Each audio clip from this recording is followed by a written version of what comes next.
Bonjour à tous. Je voudrais en quelques minutes attirer votre attention sur le grave blocage, la grave impasse qui s'empare du Cameroun, où la terreur s'est emparée de tout l'espace médiatico-politique, de telle façon que se poursuit désormais une espèce de dialogue des sourds entre deux conceptions de l'avenir du Cameroun qui sont également fausses. Il y a d'une part la conception unitariste, dominante, violente, issue de la tradition néocolonialiste française et qui a fondé l'élite politique dominant aujourd'hui au Cameroun. C'est cette conception qui a rendu possible une élite dirigeant le Cameroun, mais qui ne soit pas une émanation de la volonté souveraine du peuple camerounais. Depuis la fin des années 50, la puissance néocoloniale française a imposé à la tête du Cameroun des Camerounais qui n'avaient pas été librement, volontairement, authentiquement désignés par le peuple souverain du Cameroun. Eh bien, ces Camerounais-là, incarnés par les régimes Ahidjo et par la suite, aujourd'hui le régime Biya depuis 1982, ne se sont jamais sentis redevables du peuple camerounais, car ils n'ont jamais été authentiquement élus par lui. Ils ont constamment veillé à assurer la mainmise du grand capitalisme français sur l'économie camerounaise, d'une part, et d'autre part, à s'assurer le contrôle arbitraire du pouvoir, régnant par la violence, régnant par le mensonge, régnant par la fraude et par la division des Camerounais, notamment à travers l'exploitation du chauvinisme ethnique. Ce sont eux qui se sont attaqués, ces héritiers du néocolonialisme français, de l'UNCRDPC, sont eux qui se sont attaqués par deux fois aux Camerounais de la partie anglophone. La première fois, M. Amadou Ahidjo, à partir de 1961 et jusqu'à 1982, a mené une politique d'assimilation francophone des anglophones du Cameroun. Après avoir accepté le principe de la République fédérale en 1961, il a progressivement conduit les anglophones camerounais vers une inféodation à la partie francophone du Cameroun. C'est ce processus qu'on a appelé République fédérale en 1961, République unie en 1972, et au moment où Ahidjo démissionne en 1982, en réalité, l'hégémonie de l'élite politique néocolonialiste francophone sur l'élite politique anglophone est acquise. Et le modèle du Cameroun francophone est progressivement imposé et proposé comme l'unique modèle culturel, l'unique modèle politique, l'unique modèle économique, l'unique modèle symbolique d'organisation du Cameroun. Voilà comment la République unitaire et plus tard ce qu'on appelle la République du Cameroun sont des clones, des mimes de la République française, de la 5e République française. Avec le respect des lois en moins. M. Biya, à partir de 2016, a décidé de répondre aux revendications des Camerounais de la partie anglophone du pays par la violence, par la barbarie, par le refus du dialogue et du consensus.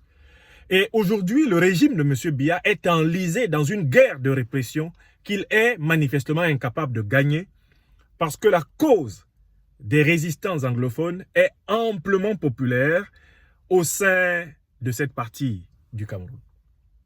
C'est une cause qui est entendue en Grande-Bretagne, au Royaume-Uni, c'est une cause qui est entendue aux États-Unis, c'est une cause qui est entendue aux Nations Unies. C'est une cause qui a une audience dans le droit international. Et aujourd'hui, la solution militaire est dans l'impasse. M. Biya a choisi la voie de la violence, de la répression, de l'élimination, de l'écrasement. Mais on se rend compte au fil du temps que la résistance militaro-politique anglophone a développé à son tour une capacité de tuer, une capacité de barbariser, une capacité de terroriser, qui est en quelque sorte la réaction, la réplique et même le clone des méthodes du régime néocolonialiste français. Du coup, le régime de M. Biya, les héritiers de M. Biya, sont dans l'impasse. Et on les voit dans les médias essentiellement se réfugiant derrière l'argument de la force, y compris quand on leur montre que le choix d'imposer l'État unitariste, d'imposer l'État barbare, l'État mensonger, l'État fraudeur, l'État illégal et illégitime, quand on leur dit que ça ne marche pas, ils répondent en touchant à leur revolver. Le modèle pervers de cet État qui a perdu la raison et qui est entièrement dans l'émotion, dans la passion de la violence, c'est un Éric Mathias Ounangini qui, lors d'un débat avec un de ses compatriotes, remettant en cause cette logique de la violence, de la surenchère de la violence, menace le compatriote qui lui dit que cette logique conduira toujours à des conséquences néfastes, le menace de lui créer des problèmes, de le faire emprisonner, peut-être même de le faire tuer, s'il persiste à dire que le choix criminel de M. Biya et de ses héritiers, eh bien, doit être changé. Donc, jusque dans les médias aujourd'hui au Cameroun, la logique de la violence s'impose dans les débats.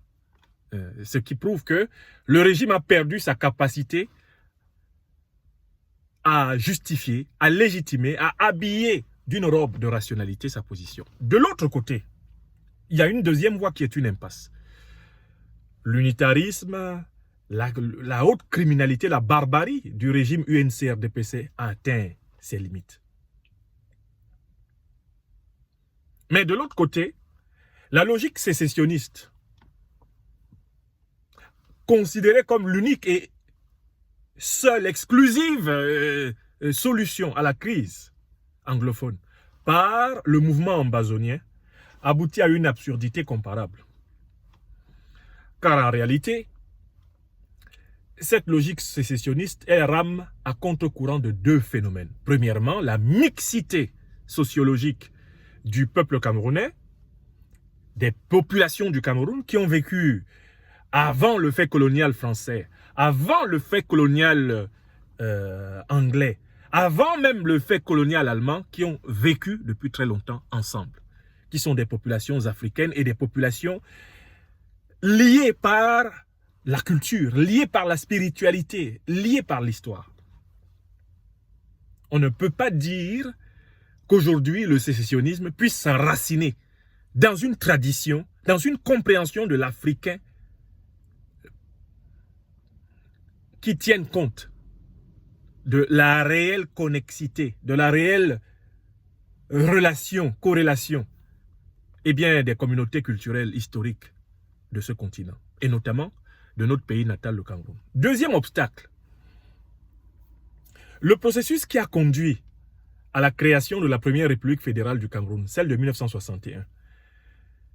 Les sécessionnistes anglophones actuels font semblant d'ignorer que c'est un processus qui a été mené alors même que le mouvement indépendantiste camerounais de l'Union des populations du Cameroun et ses alliés au Cameroun anglophone revendiquaient une authentique indépendance, c'est-à-dire une véritable souveraineté démocratique du peuple camerounais.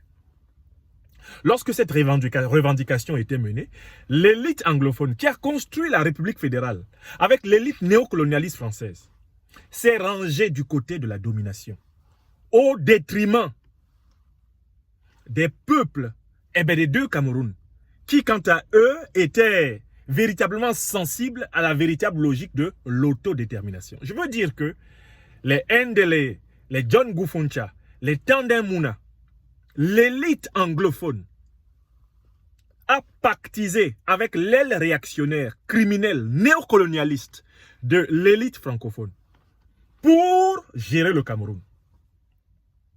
Tant que ça marchait un temps soit peu entre eux et l'élite francophone, impérialiste, néocolonialiste, collaborationniste, on n'a pas entendu parler de mouvement de sécession. Lorsque le partage du gâteau, donc de l'héritage néocolonial, franco-britannique, a été une source de malentendu entre ces deux bords de l'élite bourgeoise des deux Cameroun. Là, on a entendu reparler de sécessionnisme. Donc, le mouvement sécessionniste anglophone aujourd'hui doit s'interroger sur ses réelles intentions. S'agit-il d'un mouvement sécessionniste qui soit au service de l'indépendance authentique de l'Afrique. Ce qui veut dire indépendance envers la langue anglaise, indépendance envers le colonialisme, le néocolonialisme ou l'influence britannique aussi. De la même façon, indépendance envers la langue française, avec le néocolonialisme, l'influence de la France. Est-ce que le mouvement sécessionniste ambazonien est au service de l'authentique liberté de l'Afrique, c'est-à-dire d'une Afrique de retour aux Africains? Ce n'est pas certain, puisque une bonne partie de ces revendications consiste à pouvoir se réaligner derrière l'influence britannique, c'est-à-dire derrière le néocolonialisme, l'impérialisme anglo-saxon. Donc, voilà les deux obstacles de ce sécessionnisme. C'est un sécessionnisme qui rame à contre-courant de l'histoire africaine et de la nécessité de la construction d'une véritable fédération africaine. C'est un sécessionnisme qui revendique une identité camerounaise qui serait référée à l'identité anglo-saxonne, à l'identité britannique. Par conséquent, c'est un sécessionnisme encore prisonnier du colonialisme. Voilà pourquoi la violence dans laquelle est en train de s'enfermer complètement le mouvement ambazonien ne le rend pas meilleur que le régime de M. Biya, que le régime de M. Ahidjo. Les sécessionnistes et les unitaristes sont enfermés dans la même violence, qui est enracinée dans le refus de penser. Pour ma part, il y a longtemps que je défends la thèse de la nécessité d'un nouveau fédéralisme camerounais, qui lui-même soit articulé à un nouveau fédéralisme africain. Le nouveau fédéralisme camerounais ne doit pas se faire sur la base de la division anglophone-francophone, car les Camerounais sont des Africains. Avant d'être des francophones ou des anglophones, ils sont des Africains.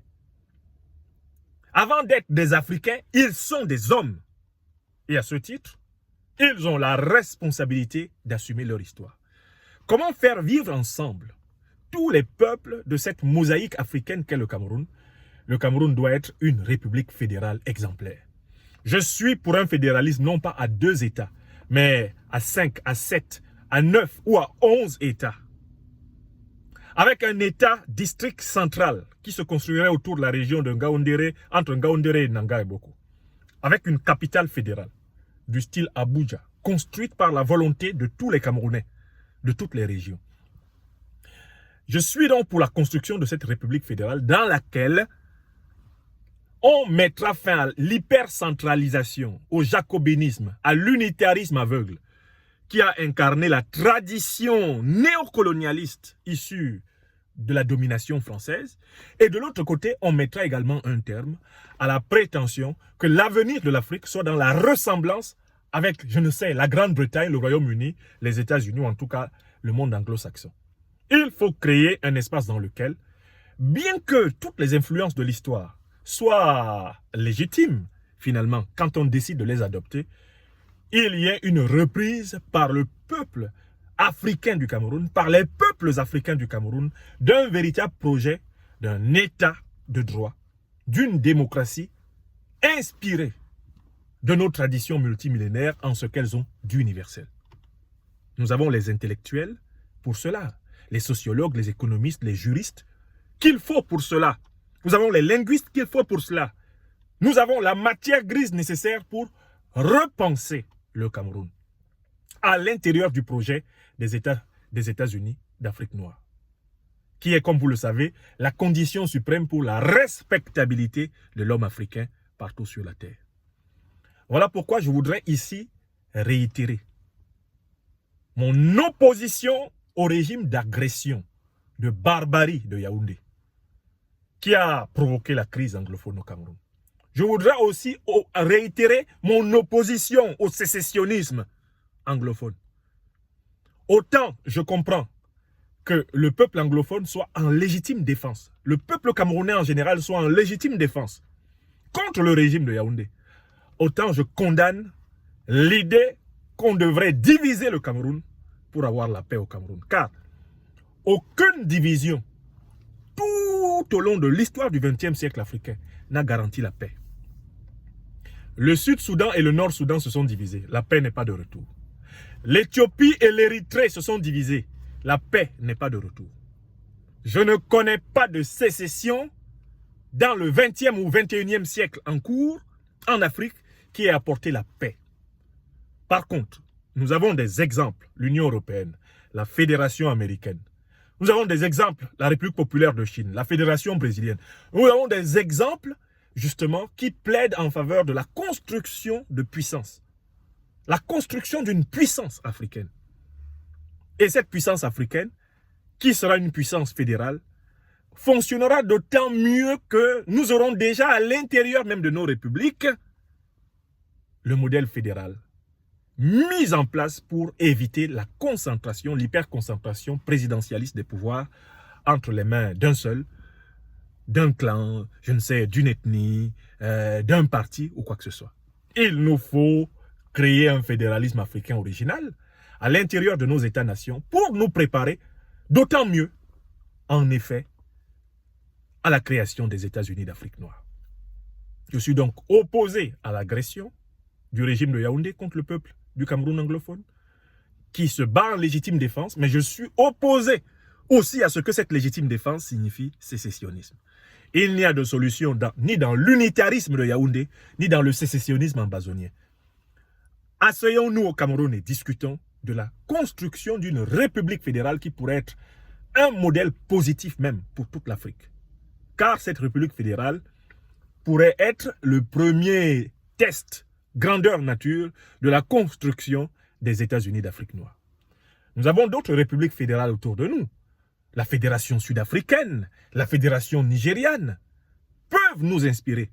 Mais nous pouvons nous aussi, en retour, les inspirer en vue de préparer tous les Africains au grand saut qualitatif vers les États-Unis d'Afrique noire. Mes chers amis, voilà ce que je voulais dire sur ce sujet. Dire mon opposition à l'agression, à la domination unitariste du néocolonialisme français qui dirige en réalité le Cameroun à travers l'UNCRDPC, c'est-à-dire à travers les régimes Ahidjo et Biya, et de l'autre côté, m'opposer fermement, une fois de plus, comme d'habitude d'ailleurs, au sécessionnisme ambazonien, en appelant à la troisième voie, celle de la construction de la République fédérale. Construction qui est l'antichambre de la construction de la grande fédération d'Afrique noire dont nous avons besoin. Mes chers amis, si vous partagez ce rappel de notre axe de lutte, si vous partagez cette vision de l'acheminement vers une nouvelle République fédérale, non pas en 2, mais en 5, en 7, en 9 ou en 11 parties, toujours un chiffre impair pour faciliter la création de majorités, eh bien, si vous partagez cette vision, diffusez la présente vidéo. Je vous remercie. Vive le Cameroun, vive tous les Camerounais qui peuvent se projeter dans cette vision de la République fédérale à venir, vive tous ceux qui ont pris leur distance envers la domination agressive du régime néocolonialiste Ahidjo Biya, vive tous ceux qui, tout en comprenant la légitime défense du peuple camerounais anglophone, s'opposent au sécessionnisme ambazonien. Vive tous ceux qui recherchent un espace de discussion, un espace de travail pour cela. Let me say it in English. I am also against Mr. Biya's aggression against Anglophone people. Like I am against any kind of secession in Cameroon. There is no solution in unitarism, aggression, domination of that neocolonialist regime of Biya, like the former neocolonialist regime of Ahidjo. The two of them are killers and they are useless for Africa, useless for Cameroon. And on the other hand, I'm also against any kind of partition of Cameroon because I don't think there will be peace, growth, and development in partition. South Southern is divided with North Southern, but there is no peace there. There is no peace. There is no peace between Ethiopia and Eritrea, even if they are now separated. So I don't think that the solution is in secession. Nowhere in Africa. The solution is in a new federation. And I have been talking for many years now about that new federation I believe in, because that federation is an anticipation of the United States of Africa we need. The United States of Africa, Dr. Francis Kofi Kwame Nkrumah told us about in his wonderful and unforgettable book, Africa Must Unite. Thank you. I am Professor Franklin Nyamsiwa, Cameroon, believing in the federal solution in Cameroon and in all Black Africa. Thank you to share this video. Thank you to share this point of view. Thank you very much.